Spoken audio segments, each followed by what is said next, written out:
और तेरी की जय हनुमान ज्ञान गुण सागर।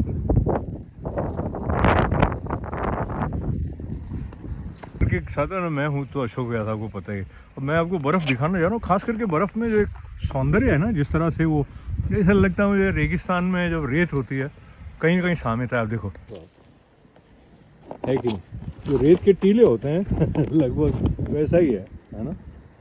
सुंदर है भाई। और ये जो हमने जैसे उठा के इधर डाला है तो उसकी सुंदरता का वाट लगा दी हमने।